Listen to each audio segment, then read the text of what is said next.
Ouvrons notre Bible au livre de Jérémie, chapitre 32. Jérémie 32, chant pour Jérémie. Chant pour Jérémie. Jérémie 32, verset 1 à 15. Jérémie achète un champ, étant en prison, et pendant le siège de Jérusalem. Verset 6 à 8. Yahweh informe Jérémie que son cousin Anamil va lui offrir de lui vendre un champ à Anathoth, la ville natale de Jérémie, qui se trouve juste à l'extérieur de Jérusalem. La prédiction de Yahweh est accomplie et Anamil s'approche de Jérémie parce que, en tant que membre de la famille, le prophète a le droit d'acheter le champ et de le garder dans la famille. Versets 9 à 14. Le texte enregistre toute la transaction avec une grande précision. Le prix d'achat est de 70 shekels d'argent, environ 7 onces d'argent. Et des témoins sont appelés pour vérifier la signature de l'acte et l'échange d'argent. Alors l'acte est donné à Baruch, son assistant et scribe Baruch, pour le garder en lieu sûr, dans un pot. Et l'Écriture dit qu'il mette ça dans un pot. Jérémie lui dit de mettre ça dans un pot et de mettre ça sous terre. Et c'est comme ça, on a trouvé beaucoup de livres saints qui se trouvent, certains se trouvent dans la Bible, dans des jars de terre qui se trouvaient sous la terre. Et c'est le cas des livres qui avaient été trouvés en Égypte. Il est convaincu que les maisons, les champs et les vignobles, il faut que je dise d'abord ceci. Verset 15. L'achat d'un champ à Anathoth au milieu d'une invasion assyrienne semble stupide, et pourtant la réponse de Jérémie est l'obéissance et la confiance en Yahweh. En aucun cas, en aucun moment, aucune idée ne passe dans sa tête de douter. Il est convaincu que les maisons, les champs et les vignobles, qui sont des éléments les plus communs de la vie économique de cette époque, 8e siècle avant le Christ, seront à nouveau achetés et vendus dans le pays de Juda. Il fait un investissement à long terme, basé sur un espoir futur. De plus, son achat montre aux gens que le prophète de Yahweh croit qu'il y aura une vie après l'exil à Babylone. Un investissement à si long terme, et soit dit en passant, le prophète Jérémie n'en a pas profité parce que, comme nous allons le voir dans les derniers chapitres, il avait été forcé à aller en Égypte et il était mort là-bas. Mais l'investissement était le meilleur investissement. Et on fait un tel investissement quand Dieu vous guide par la foi. On ne se pose pas de questions si le marché va descendre et nous allons perdre de l'argent ou quoi que ce soit. Ou bien s'il y aura une autre invasion qui va faire que les terres seront toutes prises par des étrangers.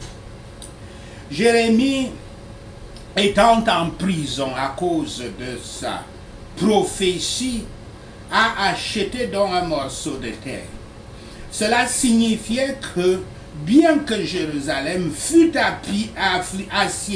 assiégé et que tout le pays fût dévasté, le temps viendrait où les maisons, les champs et les vignes seraient de nouveau possédés, échangés. ceci s'adresse aux ministres de Dieu pour leur faire comprendre qu'ils doivent croire ce qu'ils prêchent aux autres. Et il est bon de gérer même nos affaires mondaines dans la foi. Faire des affaires courantes en référence à la providence et à la promesse de Yahweh. Quand on est dans les affaires, la meilleure des choses, avant de prendre la moindre décision en affaires, il faut demander à Dieu, à son Saint-Esprit, de vous montrer ce qu'il faut décider. Parce que seul Dieu voit le futur. Un investissement est toujours un risque qu'on prend. Le risque que le prix peut descendre sur le marché et il peut même avoir une récession et puis on devient pauvre et on est obligé de vendre ça pour le prix des cacahuètes. D'un autre côté, si on a donc, d'où vient donc le mot de chance, un mot qui n'existe pas dans les Écritures saintes, on peut, le marché peut aller en haut et puis on fait des gains. Jérémie 32, versets 16 à 25, la prière du prophète, versets 16 à 17. Après avoir acheté la terre, Jérémie prie. La prière commence par une louange et une doxologie au caractère et au nom de Yahweh. Il a créé les cieux et la terre avec son bras tendu. Rien n'est trop difficile pour ce grand et puissant Dieu.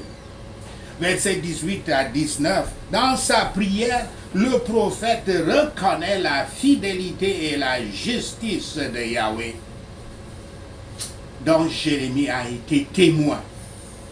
Versets 20 à 23. Jérémie parle de la grande puissance de Dieu dans l'exode, pendant l'exode et la conquête du pays. Mais le peuple de Yahweh ne lui obéit pas, d'où le bras tendu qui sauve Juda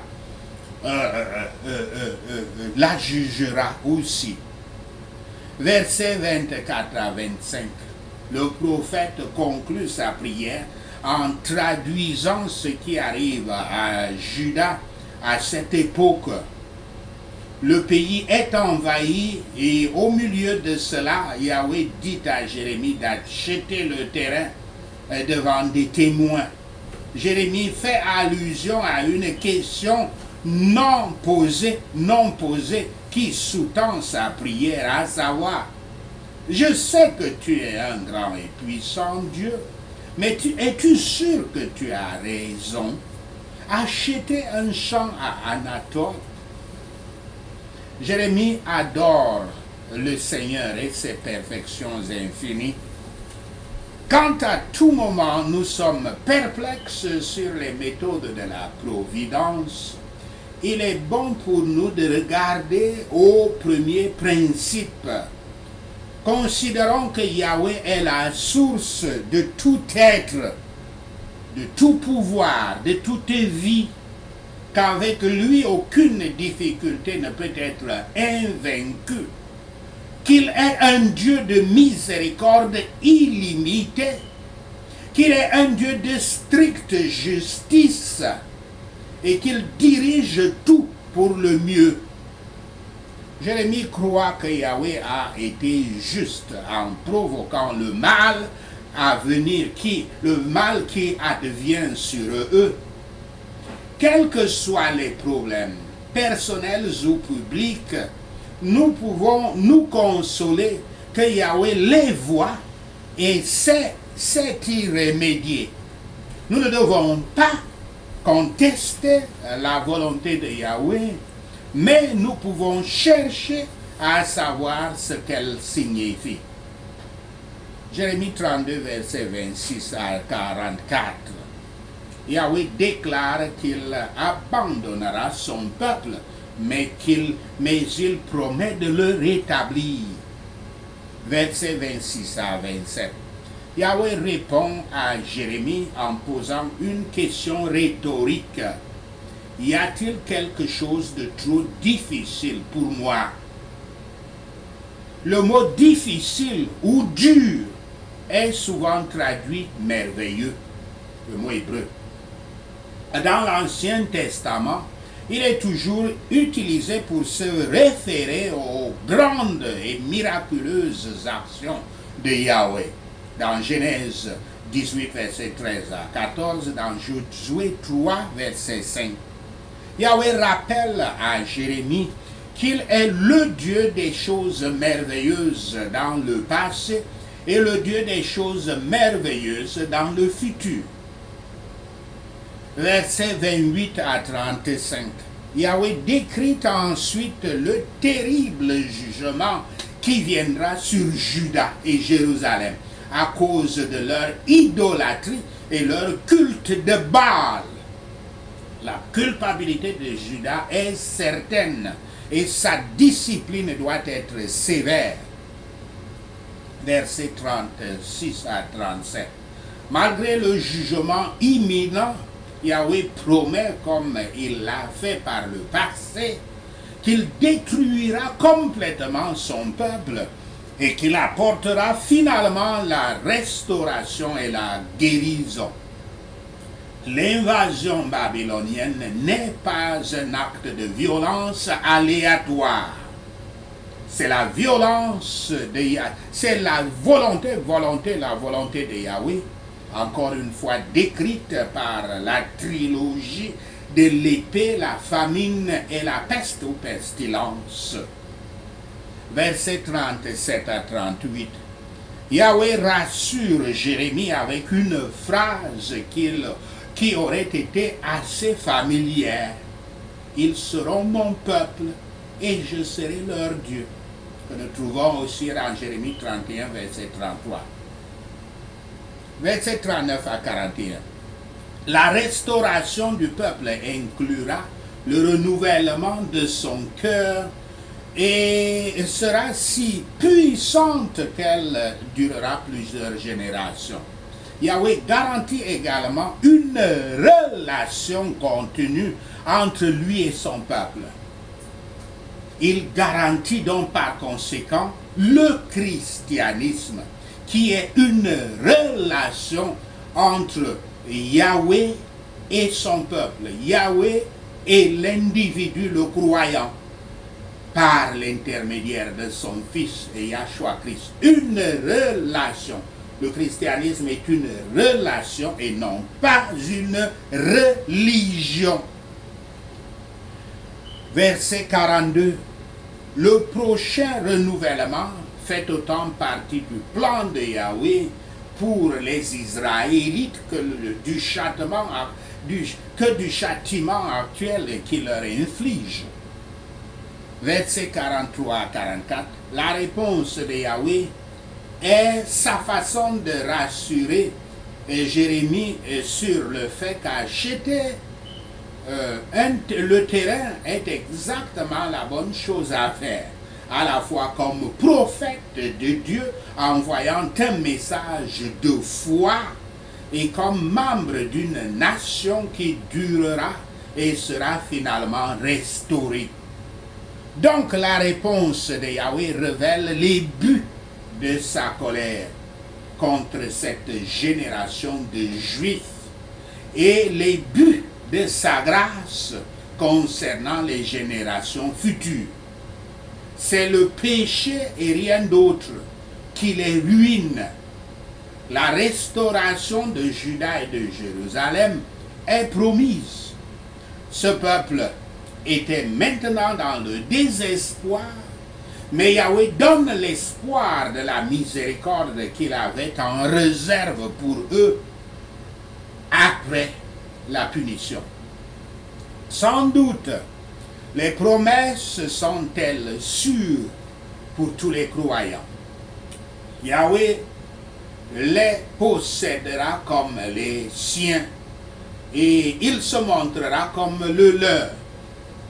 Il leur donnera un cœur pour le craindre tous les vrais disciples de Christ auront une disposition à l'amour mutuel qui découlera de l'amour qu'ils ont pour Yahweh.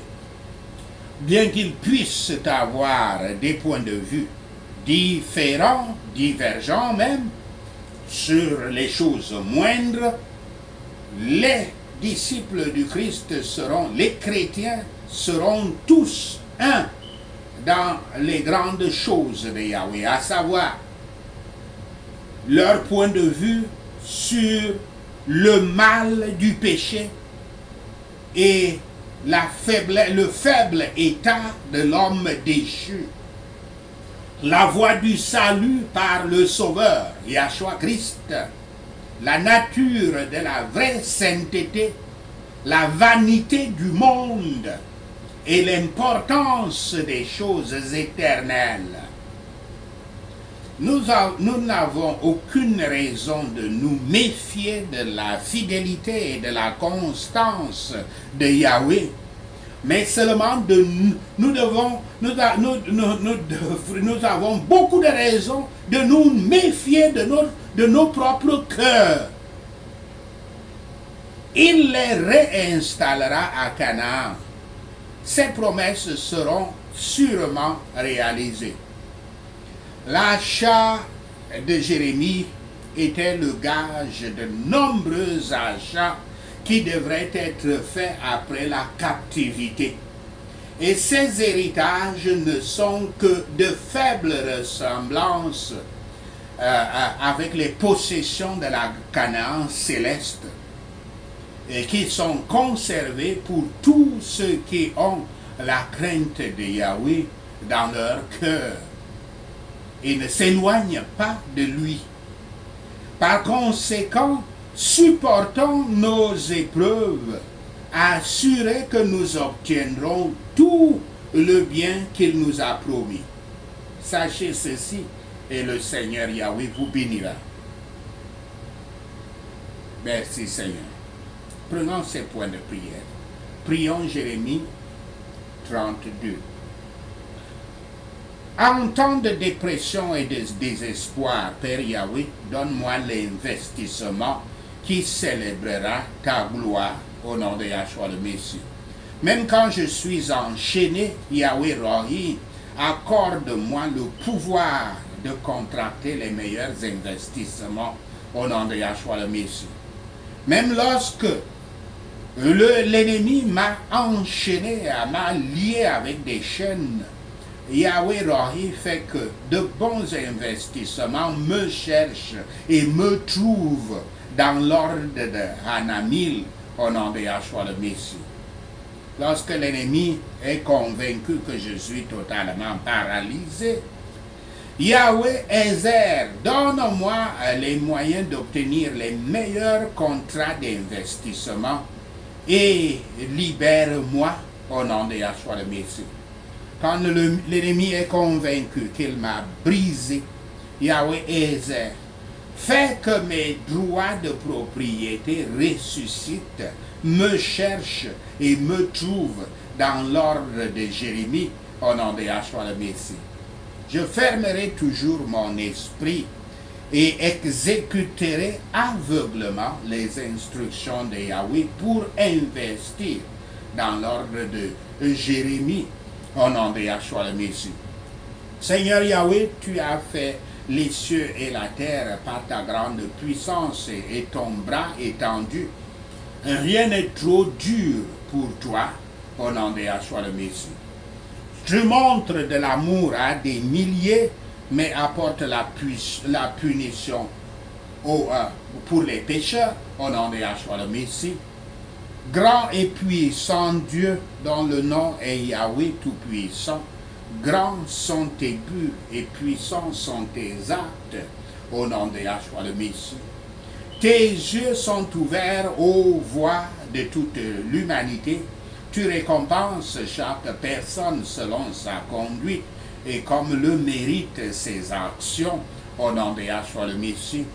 Tu as accompli des signes et des prodiges en Égypte et tu les as maintenus jusqu'à ce jour parmi toute l'humanité, et tu as acquis la renommée qui est toujours la tienne, au nom de Yahshua le Messie.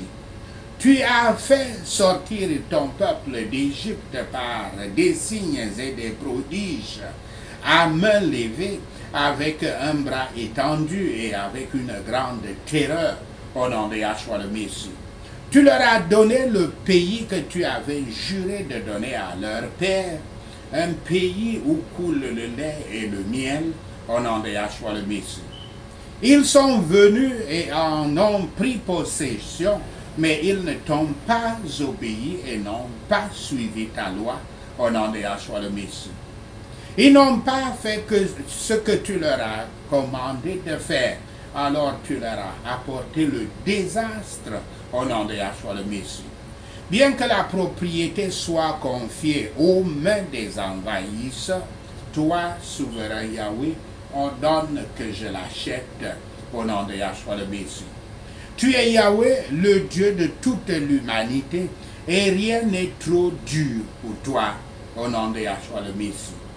Les propriétaires t'ont provoqué par tout le mal qu'ils ont fait, eux, leurs rois et leurs dirigeants, leurs prêtres et leurs prophètes, le peuple du pays, au nom de Yahshua le Messie. Ils ont tourné le dos à Yahweh, bien que tu leur aies enseigné encore et encore.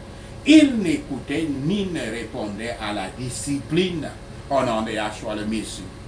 Ils ont placé leurs images viles dans la maison qui porte le nom de Yahweh et l'ont souillé au nom de Yahshua le Messie.